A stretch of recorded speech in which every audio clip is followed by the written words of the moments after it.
Hello, ladies and gentlemen. Welcome to We Make Love in the Kitchen. Yes. And there'll be no making love in the kitchen right now, right here for this one.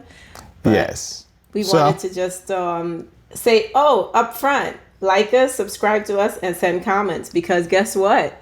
Tonight's show is based from on one of our subscribers. Yes. She asked a question based on the show that I did. And I will pin it to this show. It's called How to Heal from a Past Relationship Before Starting Anew. So in that video, which I did by myself in the car, I did solo. I stated basically two-step that I did post-divorce. Number one was forgiveness. So I talked about that in the video. And number two, I also talked about not to personalize any of the problems that I was going through as it related to the divorce. And the main thing that I try to focus on, that regardless of that there was no divorce, the family is broken, I knew that I had to basically have forgiveness, not to try to play the blame game, but work together, my ex and I, for the benefit of the children. So that was basically the focus of the show, that the family is broken, there's the divorce, but both parents now have to work together for the benefit of the children. So from that video, one of our subscribers, she saw the video, and then she asked a question. I'm going to read the question. She said, "Miss Lady," referring to you, "are we going to hear your divorce perspective? I am post-divorce and scared of the apps."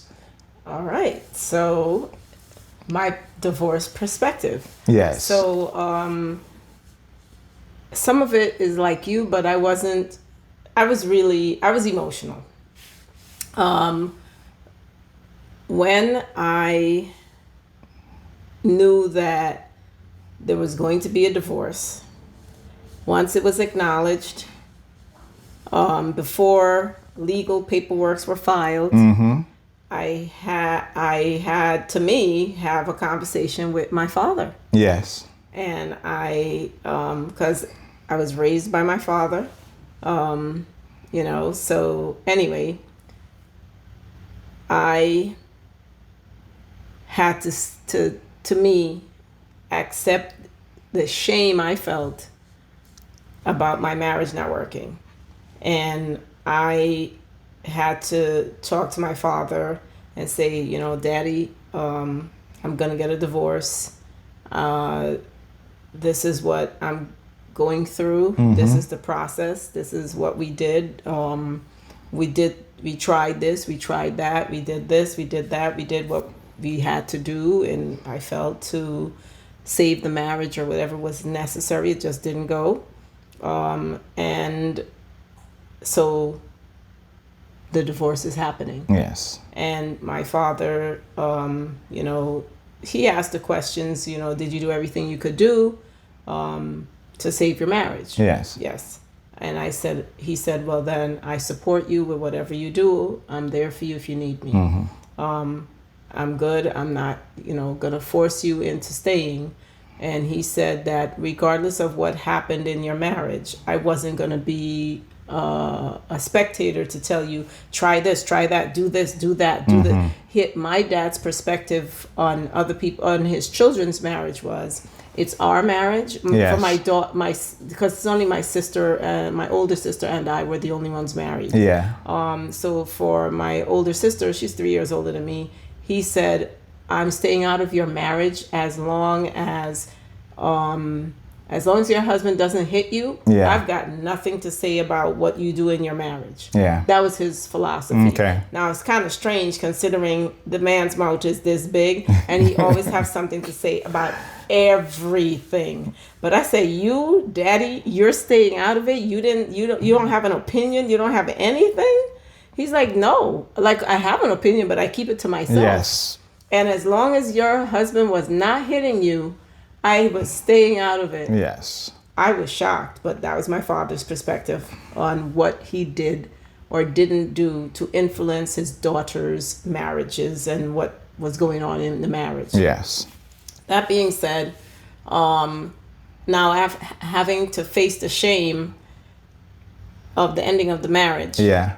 I then had, in my eyes, now shield myself, because then I'm like, oh, as much as I announced the engagement, as much as I announced the pregnancy, as much, and the engagement, the wedding, the pregnancy, yeah. you know, like buying a house together, doing all those things that you do in Yep. a marriage relationship. Oh yeah, yeah, we're looking for a house. Yeah, we got a house. It's nice. It's beautiful. Cutting grass.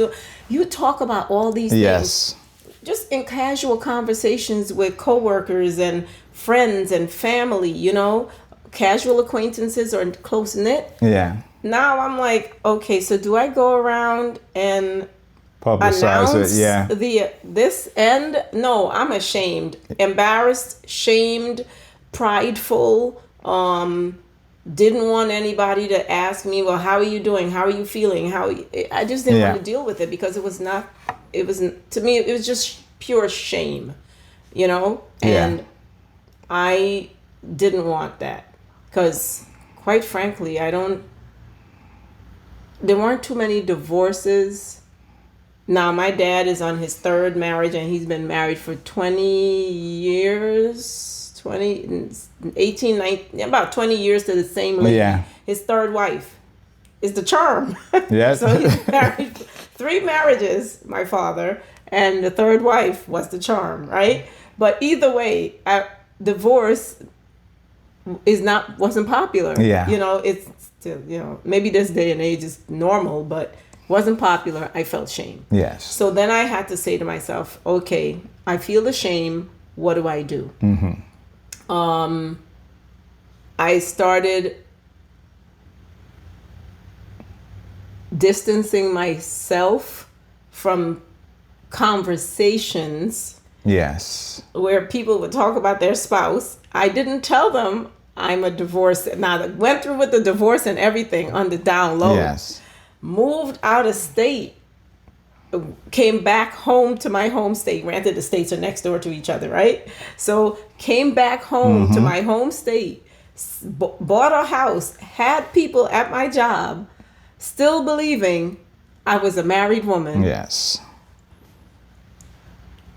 And if they ask me questions, well, first of all, I wasn't a loudspeaker person when it came to my marriage. Yeah. So I didn't talk about it that much. Yes. I've mentioned here and there what I'm doing with the kid, what we're doing. But other than that, there wasn't a lot of talk. So I didn't have that kind of a relationship with my coworkers where my whole personal life was open. Yeah. It just so happened that my bestie happened to be someone I work with. So Yeah. she knew a lot. But even from her, and I'll confess, I mean, you know, my shame was so deep. My pride about losing a marriage and being broken was so deep. Mm-hmm. I didn't even tell my bestie that I was getting a divorce until the divorce was over. That's the deep shame. Yeah. So, well, it was the same way with me not telling my mother. Your mother. Yeah, yes, it's you just feel ashamed. It's not something you want to go around and have a conversation with everyone. Mm-hmm.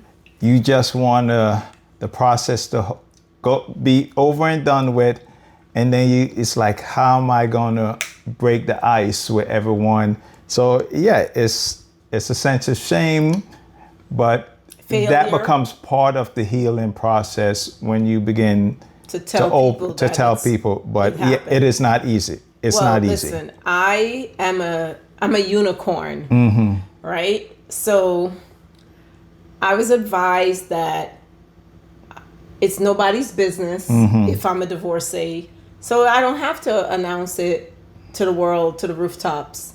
So it wasn't until I was divorced for a good 9 years. Mm-hmm. when I met you. Yes. That's when I said, now I know I'm going to be serious with you. I don't want people to think I'm an adulteress. So I have to, and I love you, not loved, but I loved the things we did. And for the first time in my life, I wanted to share, like, just, oh my God, I just did this or I just did that. But how do you say that you did that with a boyfriend? Like, whoa, I thought you were married. You got a boyfriend too? No, I'm not an adulteress. No, I am not. Shout out to anyone who's doing their own thing and got a mistress or a mister on the side, but no. So now I had to be, all right. Yes. I had to say, I'm a divorcee. Yes. And I've been divorced. Now it's 10, 11 years. Okay. Back then, maybe when we started dating, it was, okay, I'm 8 years in, 9 years in. This thing's been over for a while, and folks didn't know. Okay, so. So that being said, I kept it because it was a lot. Also, it was also shame, but it was also like I had not told anyone for so long. Now it became like, oh my gosh, they're going to think I'm a liar, I'm a fraud, I'm a this. Yeah. It was like a snowball. It's like a lie by omission. Yes. And it took, I was like, you know what, listen, I just don't tell people that business. Yeah. I'll tell everything. And these are people that bake, like, it was amazing. It was ridiculous. But this is part of my journey too. Like, yes. My family, the people that really knew me, loved me, close friends, they knew what was up. Yeah. I was not a married woman. But the public didn't know that. Correct. And I had to admit, yeah, I'm a failure. But I failed marriage. I failed it. Yeah. It didn't work. Had to let it go. And that, for me, when I met you, that was part of the burying the pain. Because Yes. I was still living with the pain with people who had no idea that I was not married. Correct. That was part of my long drawing out of the process of saying, okay, yeah, you're divorced. This is the way, these are the faults and the things that I had in the marriage and the things that I did to cause the marriage to go, because it takes two to tango.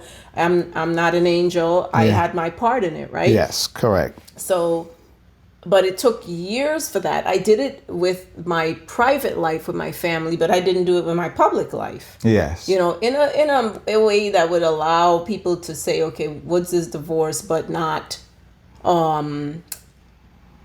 have to know everything, right? But I didn't do it. I just couldn't face it, couldn't figure out how to get it done. I don't know what it is, but that was what I went through. Now, I considered myself recovered from the situation. But one of the things that part of the recovery was when I found my new love to tell the ex, because my child was still a minor. Yes. To tell the ex that his child will be around someone new. That was part of the process too. Yes. Is to say, you know what? That's his child. He deserves to know that his daughter, especially, even though when you came around her, she was already, 17 years old, about 16 and a half, 17. So it wasn't like a real minor. Yes. But he needed to know. And you are the one that let me know, yes, let the man know that there's a gentleman that you're seeing, and not just seeing, you're in love, dating, and practically shacking up with a dude. Yes. So let the gentleman know that his daughter is going to be around somebody. Yes, and it went both ways, because I have 3 children. My daughter is a minor, and I let her know that I'm now in a relationship with someone. So it went both ways. So my question to you, Yes, sir. initially you covered, we both experienced the shame of it, right? And Long-term shame yes, here. but initially after the divorce, how did you go about the Okay. healing process? Or partially, because the shame part of it kind of dragged out, Yeah, 'cause I but the emotional part of the Yeah. divorce, how did you go Okay, so about I'm gonna that tell you with like your family? what. So because I did not do it, acknowledge it, at work, right? At work, I was still a married woman. In with my family, they helped me immensely. Yes. I ended up because my daughter was 6, 7-ish. So anyway, I ended up talking. This is how I spent my day. I got up at 4:30 in the morning. By 5:30, 5:45, the latest, I was out of the house with the well, call it a young baby, but the younger lady. So my daughter and I were out of our house by 5:45, the latest. Had to cross bridge number 1 Yes. to get into New York. Did that. She would sleep because we'd leave, and this is what we did from the time she was born, because I lived in Jersey, worked in New York. Yeah. So I'm crossing the George every day. We are crossing the George every day because her babysitter was in New York. My job was in New York. So by the time we crossed the George Washington Bridge, she was sleeping. Yeah. And I was already on the phone with my father. So my counselor was that big mouth father of mine. Yes. So my counselor immediately was my dad. I would talk to him, and I wouldn't say things that I was cognizant that she was in the back, couldn't Yeah. say anything that would hurt, her and hurt her relationship with her father. So initially, just talking to my dad, especially when going through the process. Yes. Talk to him. When I got to Brooklyn, no, not Brooklyn, Queens, where she was going to school, drop her off to school, and I had a good 30 minutes from the time I dropped her off to the time I had to be at work. So I would sit in my car and I would have a conversation with my father, and now my sister is a tag team. Yeah. So my dad's in New York, we're talking, we link my sister, so we'd have a 3-way conversation. So my sister and my father were the 2 people I spoke to every single day. We were a 3-way every single day for up until I think my sister's schedule changed because she was a businesswoman.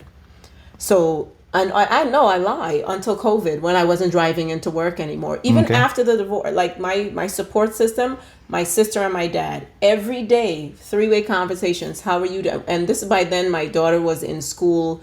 Once I moved back to New York, my daughter was in school. So my first year, she was in the back, but I was nice, easy, wasn't talking about her father negatively or positive, didn't talk about it at all, just did general conversations with my dad, but he was how are you doing? I would tell him how my day was, how I was doing, but not including my ex. Yes. Then when my daughter wasn't around, then I would have a conversation and talk about this, and we went back and forth with things and stuff like that, and they would dissect and ask me questions. It allowed me to... They were like my shrink. Yes. Right? So my dad and my sister did that for me. They listened to me bellyache. They listened to me talk about, I'm never going to get married again. I'm never going to find somebody. And my sister had just gotten married to her second husband, the love of her life. She found him late in life, too late to have kids with him, but still and she has 3 children from her previous marriage. All this stuff is like, and I'm looking at it going, and here I am, newly divorced, but, my dad's sister. We talked about everything. We talked about, should I go back dating? How long should I wait? What should I do? Yeah. All that. And they were supportive. They told me things that I should have done. Now they had things to say. But while I was married, they were like, But, respectfully, they let me manage my marriage. Yes. So once the marriage was over, they supported me, but they also told me when I could have done something different.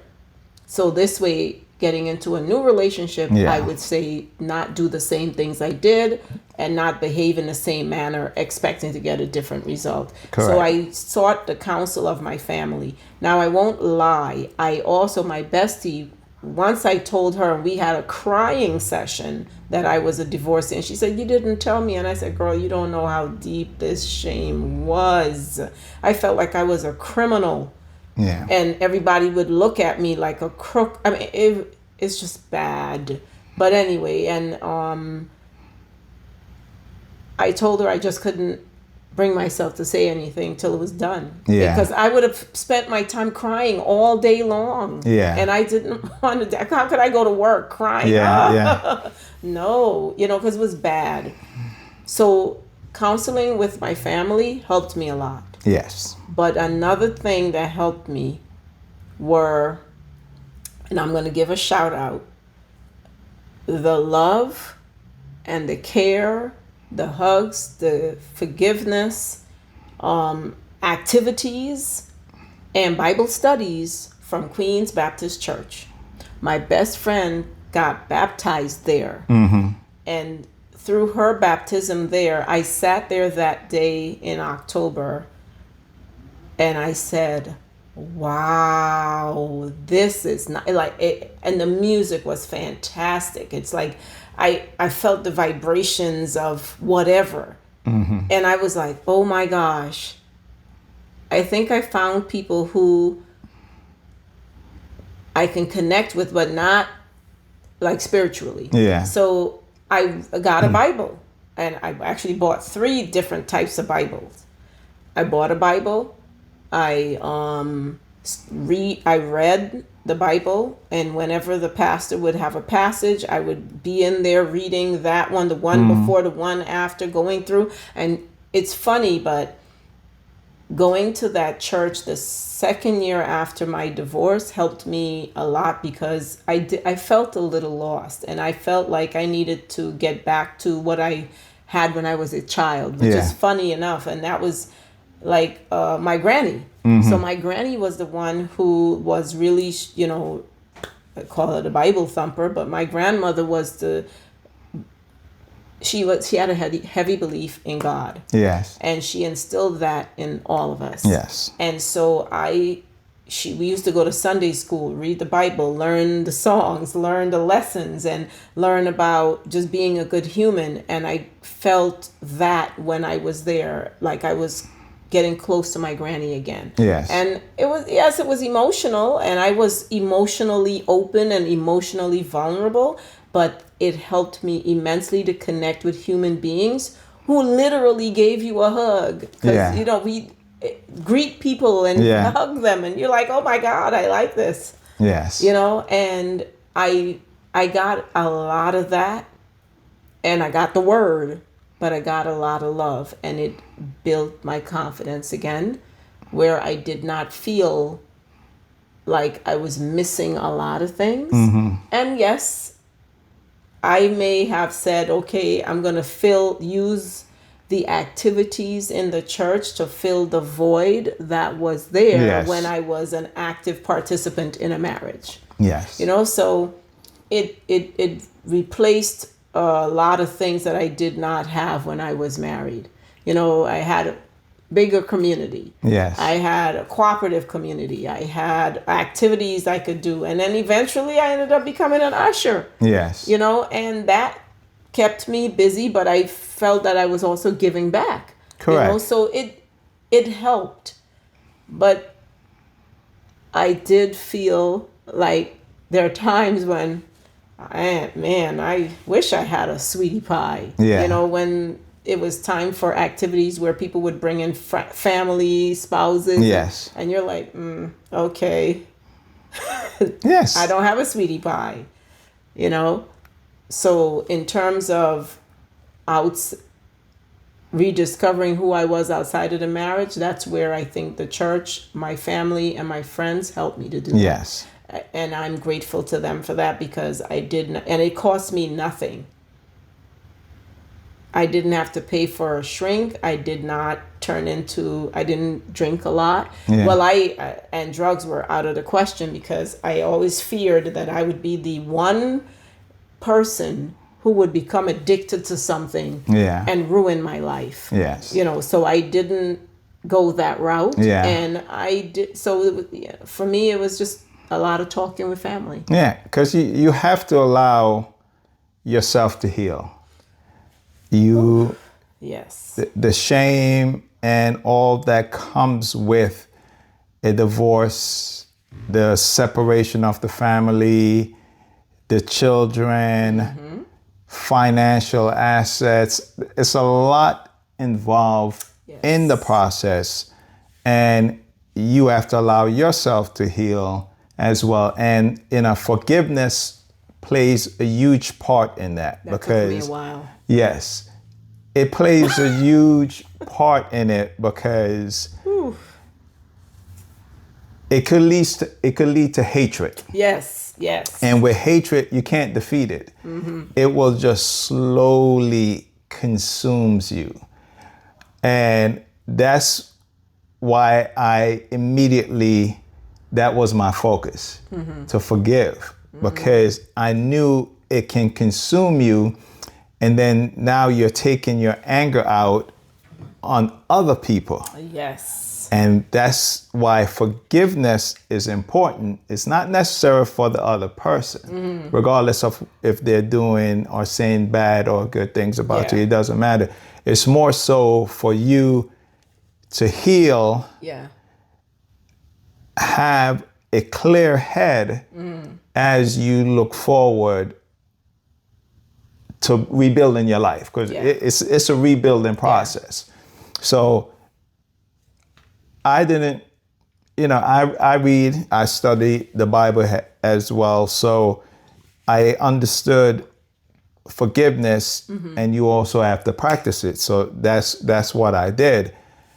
And yes, I took those 4 years, like 4.5 years of just healing. I also went through the I don't ever want to be with another woman again. You go through that process, and then you go through the process of, okay, I'm happy being alone, but then the body, the mind, your spirit is like, I miss being with someone. And okay, so you went through that. For me, my body slowly started going, I could do without. Yes. I could physically do without. What I really, but the companionship part was what I found that was like, okay, so as much as I can, my dad shrinks me, my sister was shrinking me, my friends were shrinking me, my big brother, big sister, I busied myself with my nieces and nephews and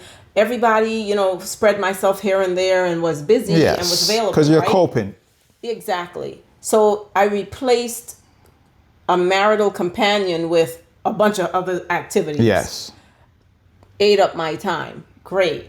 That's okay, because you have to survive. Either you are going to pay a shrink to talk to, or you're going to find things to do to replace the activities or things you would have done with the person you were with. Correct. And I say you have to. It's called coping. It's called safe medicine. Okay? Yes. Once you tell yourself now that what you're doing to help yourself through the divorce becomes now permanent, that's, I think, where you have to, because for me, it was like, maybe 6 years of where it was becoming permanent. And then I was like, girl, please, you're 50. And I went someplace when I was like 48, 49. I went to an event with some older people and, dance, like a dinner dance. And I'm seeing these people that, like, I see a ton of women at the dinner dance and maybe outnumber the men for whatever reasons, outnumber the men like 3-1 at least. And those guys are like, like bees to flowers. They were like, may I have this dance? Like, may I have this dance? And they could dance with whoever they want to Yeah. because the women are sitting there waiting to be asked to dance. Yes. And I'm like, my gosh, I'm getting dressed up, looking fly, and I'm just sitting at a table with a bunch of chicks. And I wasn't into chicks. So that wasn't Yeah. appetizing. So after a while, you're like, I'm not wasting my money, go do that. And if I wasn't going out with my bestie or another, or, you know, my big sister at one of her, oh my gosh, even her sorority events, my big sister's sorority events, they all have booze and honeydews. And I'm like one of 3 or 4 ladies single. It started getting interesting after a while. So I'm Yeah. like, you know what? I'm going for the charity because, you know, it's a charitable occasion. But there's only but so much charity when you ain't got no mate. Yes. So let's be real. I started seeing people with mates. I started seeing people booed up. And I'm like, nah, where's mine? But I did keep saying, since I was like 45, I said, every birthday, I'm going to go on the app and go. No. I just didn't feel it. Yes. Like I was ready until I was 50. Yes. And it's the age when I'm like, girl, you're going to do this now or never. And that's when I said 50 courage. But going back to pain, acknowledging pain Yes. versus burying it, I acknowledged the pain, but with a limited amount of people. And Yes. I think I was selective in who knew that I was in pain. Yes. And I was selective in how I expressed that pain with others. And then discovering who I am as a single person, I had to discover that I changed. Yes. I wasn't the same at 40 when I divorced as I was at 32 or 30 when I was looking for a mate. Yes. Or looking for a husband. So I matured. Yes. And I had to also acknowledge that I was older and my loins were no longer able to reproduce. So my qualifications were a little less, you know. Yes, but I think with you Yes. and your journey, Yes. I think it finally, the healing process for you, in my opinion, finally kind of ended when we met, and then we kind of had a conversation now, like you have to share with your coworker and so gosh. forth that, hey, that part of that chapter of my life is over. I'm beginning a new chapter. And I think that was like the final piece Yes. for you. Because I couldn't. Because you held it so Yes, close. it was like a big old. And it became too much Yes. of an unnecessary The weight burden. and burden that you were carrying around. I said, just let it go. Yes. And I think thank that you for for reminding you me of that like one. it lifted a lot It off did. you. I could literally just I didn't have to hide you. Correct. And I didn't have to hide the divorce. I was like, you know what? You helped me to say, you know what? Let it go. That's it. I want to say the curse word, but let it go. Yes. It's not worth it to hold on to something. First of all, there's nothing there you're holding on to. Correct. But It's a nothing. but Let it that's go. everyone's journey is Yes. different Yes, that's true. because You were My- fast. mine was longer. longer- 25 a longer year marriage. But 25-year But the relationship. acknowledgement that it was over, you did it quicker than I did. I was hiding behind the bushes until I Yes. met you. I was hiding for like 10 years, a divorcee, and but people we- still didn't know. But the shame was still there because Man, was I it. hid it from the person who I cared about the most at the my time gosh. was my mother. Yeah. Just the shame of it. gosh. So it's regardless of the length of time Time. for you and I, both had shame. you still have shame. Yeah. and you get through the process, and once you cross that barrier, then you begin the healing process, and you begin to rebuild and put the pieces back together before you go out there. So now, I think you covered all of it regarding the question from our subscriber. Now, her last piece, I am post-divorce, right? And scared of the app. So what do you have to say? My suggestion is this. You pick the app that pretty much seems to offer you the most variety of what you're into. You need to know what you want, and I'm not talking, please don't do 6 feet and higher, 6 figures or better, or even 100,000 or better salary, or the 6-pack abs and all that. But that's stupidness, right? Especially when you're over 40. You need to be realistic. If you are not seeking to have children, then you need to seek people who also don't want to have children. So that's easy, right? So I think that's the basic thing. The next thing is you may be ready. You have to be willing and able financially to pay so you could communicate within the app with those people. You want to widen that net. You want to, what they say, cast a wider net, right? Because you want to be able to send out the messages, respond to people, and not do the trial run where people are, because we did Black People's Meet. Yes. Or Black People Meet or something like that. Don't know where the plural is, but whatever, right? So we did that. That's where we met. You could try that. You could try, I was going to do Match.com. I did do Match.com, but I started, but I didn't finish, and I didn't do the one where you pay for services. And I think I even looked at Christian singles because, why not? I didn't care where I went to meet people. I was going to try every app except for, I think it was Tinder.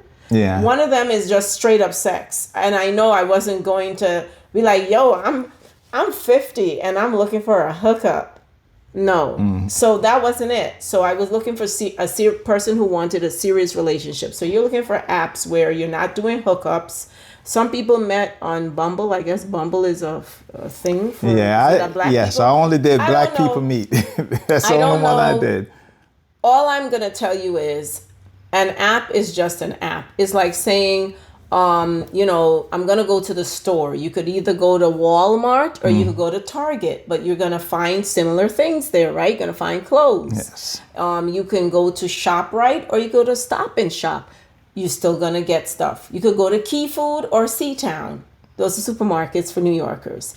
Either way, you're going to find stuff. You can go to, what is it called? BJ's or Costco. See what I'm saying? You're still going to find those big bulk items, but it's just a matter of casting a wider net. Yes. Some people have both a BJ's card, a Sam's Club card, and even a Costco card. So that's a wide net. And you find more variety. Yes. And then you can pick what you want. Or here's my thing. I was picking people that I was like, I want that, I want that, I want that, I want that. Yes, it's nice to pick. Yeah, I want that, I want that, I want that. And you sit back and relax and see if that want you back too. But one thing I decided not to do was, I want that, I want that. And then I'm going to go and push myself up on the person that I want so that they could be like, hey, I'm not going to make myself, I'm not going to lower my standards in terms of what I wanted. So I'm not going to just take somebody who wanted a wham bam, thank you, ma'am, just because I like that person and they're only into wham bam, thank you, ma'ams. You weed out the wackos, not the wackos. You just eliminate things that are not interested to you. You're not interested in those things. And thank you, baby. He's saving me my tea.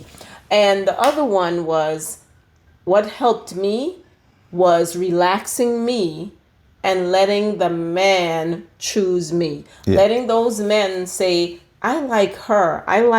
And then I found that was a lot easier Yes. than me chasing the guys. Correct. I let them chase me. So then I only responded to the men who said hi to me, because they took the time to say, I like that, enough to say hi. Yes. So then I said, okay, now that one says hello, let me say hello. So I did spend the first maybe week Yes. or two just pressing buttons, because I was like, oh yeah, the right age, like that one, the right race, like that one. I like what they said about education, like that one. I like what they don't live too far. I was just doing all of this, right? And then I exhausted myself doing all of this, because all of these were not pressing back. And I said, oh, I think I need to let them like me. Yes. And that worked out better. And for the young lady or anyone else who is in that position post-divorce and looking to get back into the dating market and scared of online, Yes. doing online dating, you're just looking for one person. Yes. Yes, you may communicate with 10, 100. It may take some time. Yes. But you have to remember you're looking for one person, and it may come in a month, it may come in 2 months, but yes. you have to,